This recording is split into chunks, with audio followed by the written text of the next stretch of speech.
This panel is going to be all about how influencers are engaging with their audiences, or how these people are finding that influencers are best communicating with their audiences. What would you say some best practices are that you've seen or that you personally do to engage with your audience? I would say the number one thing for me personally is consistency. I find that the brands and the businesses that like to work with me trust me because I'm always posting very similar content to my last post. So, for example, I'll do 3 categories that I like to hone in on. One is desserts, one is colorful outfits, and then the other one will be like a colorful house or a mural, and I'll go back and forth and switch between those. So that way, there's always this consistent vibe on my account, and people will always know what to expect. For me with Instagram, I think what's appealing to when businesses look at my account or businesses want to work with me photography-wise, a big thing is the aesthetic. So you want to have consistency in your posts, and you want to have consistent high-quality photos. But as a photographer who's trying to sell more of like lifestyle and adventure, you want to sell the experience. So it isn't a photo of me in front of a monument wherever I go. It's an experience that you're having while you're there that tries to draw people to go there. So that's why I feel like for me, it's a really good fit if it's tourism companies or travel companies for us to collaborate, because I purposely try to market it that way. So are you working with more B2B type companies? Are you working with consumer-oriented companies just as a photographer? As a photographer, I work with B2B, B2C. It really depends on the month or the day, really. But through Instagram, I do a lot of B2C because they're trying to reach new customers and, you know, in modern and new ways. So it's usually B2C. Cool. A bunch of you guys actually brought up consistency in your responses, but other than having kind of that consistent look, staying true to yourself and true to your own aesthetic, what else is a good way to engage with your audience? So who here knows on Instagram post notifications? Knows of them? Yeah, okay. So post notifications is something that's pretty recently, within the past year, and a lot of people don't use them per se, and this is something that I only started using about 4 months ago. And basically you go to someone's profile, you tap the 3 dots on the top, and you say subscribe to post notifications. So every time they post something new, it alerts you immediately and you can engage with them. Why this is beneficial is that, let's say if it's a brand or it's someone who's a lot larger than you are on the platform and you want to network, it allows you to instantly go to their post and comment and, you know, have meaningful engagement. And to be honest, 3 times out of 5, it works in terms of getting the brand's attention. Either they follow you back or they just comment back, which doesn't seem big, but in the scheme of things, it's huge for networking. And a lot of people don't turn on these post notifications because they don't want to be notified by someone else's life, to be honest, but it's really powerful. Do you guys think that the post notifications hurt the influencer? Did like the new algorithm update kind of modeling after Facebook, or what are your thoughts on that? When everyone started announcing the post notifications, I actually thought that it was a joke. I thought that people were just saying it and that it wasn't a real thing, and then I realized soon enough that I wasn't seeing posts on my feed that I normally was seeing. So I actually, even though I'm an influencer with a lot of followers, I fell behind just because I didn't believe that it was true. And I think that happened for a lot of my friends on Instagram as well. So just piggybacking on what he said, it's so important to do that, because now I'm seeing every person that I want to follow just whenever I look at my phone, so I can go right in and like their photo, say something about their photo, and then they'll write me back, and it's just a great way to keep that conversation going and to keep yourself relevant. Any of you guys on more of the business side of things see an impact from that? Most of my clients, don't really use Instagram. It's more on like Twitter, but Twitter and LinkedIn. You can set up notifications that way. And I think it is with just like the flood of content, the sea of content. And then there are certain accounts you want to follow or have an appearance of following because it's good for your brand, but you wouldn't really normally follow it if you were curating your feed according to what you would like to see. So it's a great way to be able to follow the people that you need to follow as like business etiquette, especially on Twitter, but then you don't have to like sit there and actually go through a feed. It's like you get an alert, or you can sit there for an hour, scroll through, do your engagement and move that way. So you guys are not all necessarily active on Instagram. What are the channels that you find have the best engagement for what you do? So one thing that I really have learned a lot over the years is on the B2B side, I've found there's a lot of opportunities to put a stake in the ground in terms of community. And that can mean a lot of different things. But for example, at CleverTap, the company I work for, our audience is LA Tech mobile app founders. So what we realized is there really was an opportunity to highlight these founders. And so I started a YouTube series called Tapped in LA, where I would interview these people, and then they themselves are semi-influencers in the LA tech scene. So then there was great, reach opportunity for them to then share that YouTube channel. And then a lot of the times they would become customers of ours themselves. So I found that adding value in whatever way you can is, in addition to being karma, it always comes back, and it might take a while, but provide a space for people to highlight their own talents, and then I feel like that's a great opportunity for them to promote themselves and then learn more about what you're offering as well. We have a consistent user-generated content funnel. So it's so expensive to create your own content all the time. So if you ask people within your business, your community, to start submitting it, you not only get the good cred because you're supporting the community by actively distributing the content that the community is creating, but you're developing individual loyal customers or followers or whatever you have. So it's like this. It really helps to do that, and how we do it is we post our Facebook Messenger link, our short link, on every post, so that if we have one of our big sites is in motorcycling, so every time we post a motorcycle, we say, get yours featured, send it here. And they can, off their phone, literally walk up to their motorcycle or a motorcycle that they like on the street and share it to us, where our editor goes through it all day. And since we started doing that, we saw literally 100-fold increase in submissions. That's a great tactic. I love that.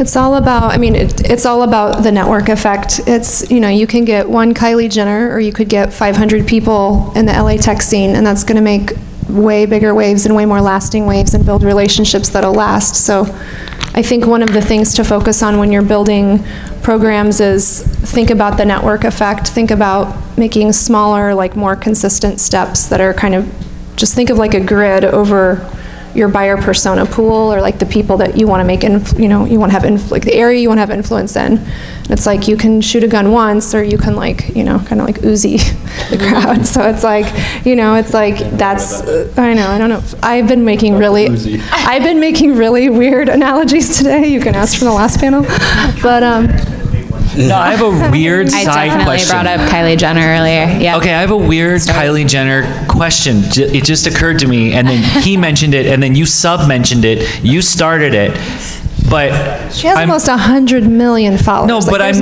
But this is the thing. This is the weird thing, though. Why? Yeah, okay, so she's big and popular right now. A few years ago, everyone was on Paris, right? Or, whatever, Kardashian. Is she just the flavor of the day, the most popular thing? Yes. I know who she is, but I'm saying, no, but why are we all talking about her? Since the morning, there were 4 other, there was Paris Hilton, as an example. There was Paris Hilton, but she's stratospheric. The sheer number of followers across how many platforms she has is not, we're talking about, this has not happened. But Paris Hilton wasn't popular during this digital age, how it is now. Exactly. So Kylie Jenner, she's more of a representative of the millennials and Generation Z. And it was most popular? Well, it was also fleeting. It was fleeting, and now there are there's links and digital, there's images, and there's collateral to every single post. That chick, are there others that are similar, would you say? Or she's it right now, and that's why everybody all day to have almost 100 million followers. But she's got this whole negative thing too, right? So, but it's just interesting. She's like a meme. And we're passing it from person to person. Maybe still relevant had she been brought up in this age. Totally. She now has all this platform. Right. Totally. Yep. And you have to really. It's just weird that we're all using her as the example all day. It was just interesting. It's an easy go-to. Because it's unbelievable how much, how many impressions. Well, aside from Kylie Jenner, who do you guys think is doing it well on social media in terms of engaging with their audience, either from a brand perspective, what brands are doing it really well, engaging with influencers, and then also from the actual influencer perspective. Do you guys follow influencers? Would you consider yourself an influencer that engages well with your audience, and what does that look like? I feel like influencers, from the influencer perspective, that engage well with their audience are the ones that go out of their way to respond to people that are going out of their way to comment on their work. And engaging with people who are engaging with you is so useful. And even when it comes to, let's say if it's a sponsored post and I'm doing a post for a clothing brand, if those 10 people that comment on a photo out of, let's say 12,000 people, are the ones that I'm converting into a sale, it's so beneficial. It's so easy just to say, hey, thanks so much, and then insert their name. So little things like that that humanizes the interaction is so beneficial. When you say commenting back, are you commenting back and following them back? Is that the best way that you see engagement, or is it, obviously that skews your metrics of following versus being followed? Yeah, you can. It's just the way the Instagram algorithm works now, is that you're not favored in the same way if you follow over a certain amount of people. So you have to make sure, it's unfortunate, but you have to be under, I think it's 1,000. And if you have over 10,000 followers, you have to be under 1,000 following in order for the algorithm to actually show your photos on feeds. So it's just changing a lot, but it always will be. What about you guys? What brands are you looking at that are doing it well, or what influencers are doing it well, and what are they doing? I have some friends. Has anybody ever heard of Jukin Media? Mm-hmm. Right? I have some buddies over at Jukin, and they're killing it with Fail Army. Oh. Yeah. And they also have People Are Awesome, which they just acquired. And they're just very simple. So their user-generated content, that's their whole shtick, is they started off as a group of people literally just going through YouTube all day and looking for anything that looked like it was maybe gaining virality. And then they would directly message the person who uploaded it and say, hey, if this is actually you, we'd like to pay you it's kind of the Break TV model. So they're like, we'll pay you $500 to license this content to us. But then what the smart piece was that they came from a TV background, and so they had a television sales thing set up. So then they will go and they'll contact brands. So now they have this repository of user-generated content, all nicely organized via a dashboard. So if you're a brand or you're a news broadcast or you're whatever, and you're looking for like that little piece of filler, like, oh, like lifestyle story, like, oh, speaking of funny pets, John, we found this cool video on YouTube. Well, you're licensing it from them. So they've got this business where they're getting the content, then relicensing it, so they're making an ROI on each piece of content that they paid for, but then because they have the rights to it, they're creating their own content by creating these little mini clip shows that play for like 2 minutes of people falling down. But who doesn't like people falling down? Everybody likes people, and then they're clever about how they do it, but they're killing it. I mean, they're at like, I want to say 13 million on Facebook right now, and their average weekly engagement is about 1.5 million likes, shares, and comments. So, I love them and I hate them because we're always battling them. So like we always put our metrics against each other and stuff. So, but they're killing it. There's someone I'm a really big fan of again in the LA tech scene. I don't know if you guys know of Spree Evora from We Are LA Tech. Very well. Yeah, so she's just, she kills it. She's all over the place. Everyone would always say just focus on a couple channels, but she's on all of them extremely actively, and I think she's unique in that she's able to do the offline interactions just as strong as the digital, and I love her use of Slack. So that's maybe a less used channel that she's recently been able to monetize. So I know she opened up certain channels were available to people that paid, I think, like $50 a year or something to be a part of it, but she's established herself as much, as an influencer, and as well as the people within her communities that was worth paying. So it's funny because she doesn't like to monetize, or she says she doesn't like money, she just likes to do it for fun, and now everyone's pushing her, to how to monetize, so she probably got that idea from one of her business consultants, but she's just such a good person, and it comes through. Her podcasts are really strong. I'd highly recommend that. So maybe finding, the theme would be find some emerging channels and take advantage of that early on. So a couple of you guys have brought up so far the content aspect, the content creation, how brands are using influencers, working with influencers to generate content that they can either license or repurpose, whatever that looks like on their marketing side. Where do you guys see the future of influencer marketing going besides just reusing content, or do you think that's really the main direction that it's going? To be honest, right now, how it's working is through feature accounts. So let's say if you have, there's an account called Nat Geo on Instagram, one of the most followed accounts. Their whole strategy is based off featuring users, and it's genius in the sense that as of last week, there's 700 million users on Instagram right now. It's the fastest growing network next to Snapchat, of course. And these people are actively pushing their brand and submitting, whether through tags or hashtags, to get reposted. So I think that's kind of the way to go. And in terms of the future of influencer marketing, it's not going away. It's only going to get bigger. And traditional marketing, it works in some sense. Email marketing still works, but it's where it's going to be, and it's where it's going to be for a long time. Yeah, Kara, I think you brought up in your responses kind of the more niche audiences and targeting them through influencer. Do you want to kind of expand upon that? Yeah, I mean, I think that we've seen like the micro influencers grow, and there's a company based in LA called Heartbeat. I'm not for sure if you've ever heard of them, and they're great for engaging. You work with them, they're a semi-agency model where you can utilize their female college demographic, and I think it's $5 a post, and if you're looking to get something out to thousands of people quickly, that's a great model. I think in terms of the future, I've been seeing a lot more in this like direct to influencer communication, and what I mean by that would be like, I work in mobile apps, and so I see a lot of people have these new app ideas where you're an influencer and you can come on and just chat directly with your audience, and maybe you get paid $1 a minute or something like that. I'm not really sure if any of these apps have taken off, but I think that's one way that the influencers are looking to monetize, and audiences are looking for more direct communication. And I think chatbots are really interesting that are going to be coming up soon. Influencers, there's a lot of agencies out there that are making chatbots for influencers. So you need a decent sized audience to be able to do that. But you'll be able to chat directly with an influencer of your choice on Facebook Messenger soon. So I'll keep your eye on that. Definitely, that's awesome. And then Jenna, I think you mentioned in your feedback too that live streaming, you think that's kind of where the future is going. So what are all of your thoughts on live streaming, starting with you?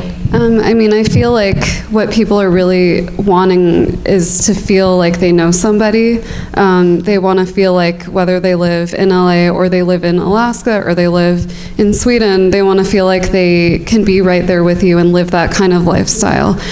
So when I'm just taking a video of myself, driving down the street in my neighborhood, I get comments like, "Oh, I've been there. Oh, where is that?" And it's just a really cool way to connect with people, even past just showing off a building or a new restaurant. It's also getting that dialogue going, like I said earlier, and making people feel connected. We all just want to get to know each other and feel like we get to experience that wherever we are. I also think that live video and the Instagram stories feature can backfire, and there's people who market themselves as, like mysterious adventure photographers who love traveling, when really they're just like average people who are really good at Photoshop.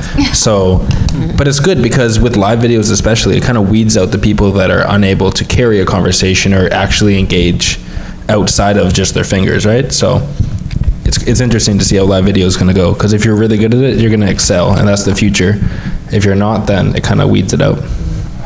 We set up a network of hosts, so we kind of followed sort of a mini version of what Vice Media does. So basically what they did with news, we did with our niche, and we expand that into several different niches now. But the first niche, of course, was the biker channel. So we set up essentially influencer, passionate, interesting people who would be willing to go through a small training process with us to become sort of like a prosumer, a decent amateur level live host, and then we will send them a package. We've got a $150 package that we've set up in Amazon to automatically, so once you're approved and then you join our secret, it's called Choppertown Live Hosts and Correspondents group, you are now part of the group and you can share information about how to improve your own performance.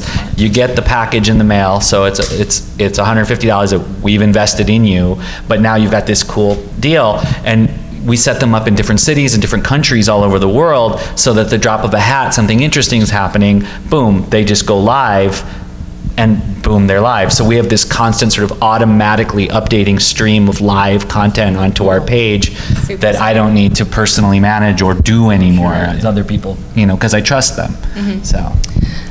That's really interesting, and what you're saying about the live like video, live feed, Facebook Live, Instagram Stories. This is like the Authentic Marketing Conference, and I was working out of the Control Collective space right here in Playa Vista, and VR Scout is over there. I'm sure you're familiar with them, Kara, but the stuff that's happening with augmented reality and, you know, virtual reality, everybody talks about that, especially at the TEDx LA, we were talking about that, and I think augmented reality is really where it's at. Like, if you want to put money on something, like, that's where it's at. And with the live videos and being able to see behind the scenes into people's lives, that's probably something to look forward to. It's like, if you're not really authentic, if you're putting together a feed that's very surface level, and you've just kind of figured out how to trick the system, you've figured out the formula, you're putting the filters on, but you're not that.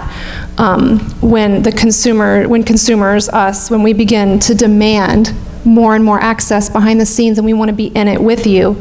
When I have my glasses on and I want to do augmented reality and I want to feel like the influencer who I'm watching live, I'm somehow in that experience with them.